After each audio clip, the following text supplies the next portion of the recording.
আগে আমরা যখন বিয়ে বাড়ি যেতাম, বিয়ে বাড়িতে স্পেশাল কিন্তু মেনু থাকতো এই কাতলা মাছের কালিয়া।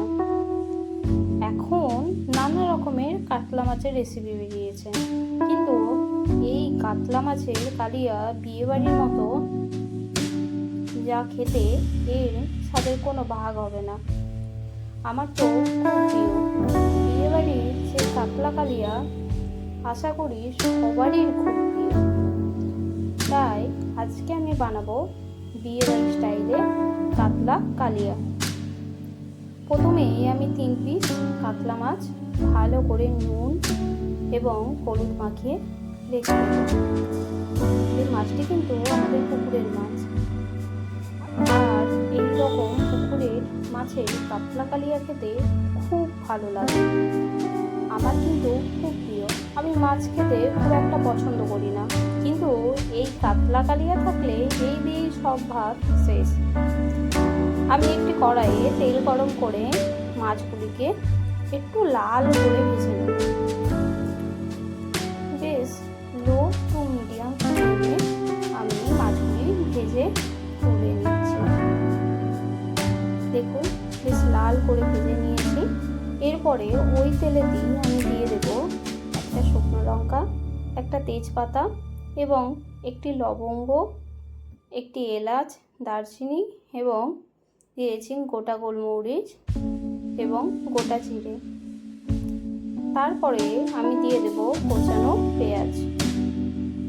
আপনারা মাছের পরিমাণ অনুযায়ী পেঁয়াজের পরিমাণটা একটু দেখে দেবেন। পেঁয়াজগুলিকে একটু সময় নিয়ে ভেজে নেব। তারপরে এখানে আমি দিয়ে দিচ্ছি টমেটো কুচি।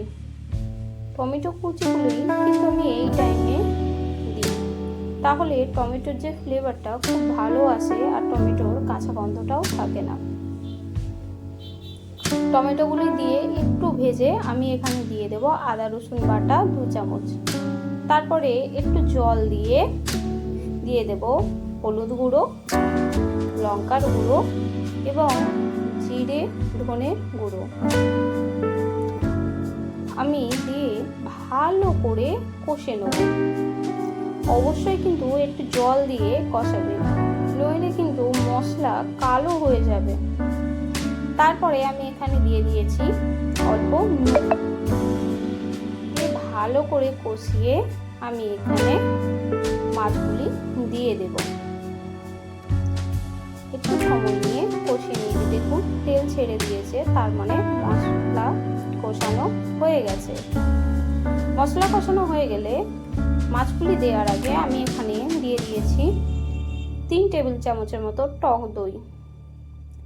আপনাদের কাছে যদি দুধ থাকে তাহলে অবশ্যই কিন্তু টক দইয়ের বদলে দুধ ইউজ করবেন, তাহলে যে বিয়েবাড়ির স্বাদ হয় না, ওটা একদম বিয়েবাড়ির মতো খেতে হয়। আমার কথা মতো একবার অবশ্যই দুধ দিয়ে বানিয়ে দেখবেন। আমি এখানে দুধ ছিল না বলে দই দিয়েছি, দই দিলেও খুব ভালো স্বাদ আসে। তারপর দিয়ে দিয়েছি অল্প চিনি, টেস্ট ব্যালেন্সের জন্য চিনি দিয়ে দিয়েছি। এখানে দিয়ে দিয়েছি 6টি কাঁচা লঙ্কা। দিয়ে মাছগুলি দিয়ে একটু জল দিয়ে রেখে দেবো কিছুক্ষণ। ভালো করে গ্রেভি ফুটে আসলে, গাঢ় হয়ে গেলে তখন নামিয়ে দেবো। আমি এখানে 5 মিনিটের মতো রেস্টে রেখে দিয়েছিলাম। দেখুন গ্রেভি একদম গাঢ় হয়ে আসে, আমি এখানে নামিয়ে নিয়েছি। এটা দেখে কি মনে হচ্ছে না বিয়ে বাড়ির মতো কাতলা কালিয়া? অবশ্যই একবার বাড়িতে বানিয়ে আমাকে কমেন্ট করে জানাবেন কেমন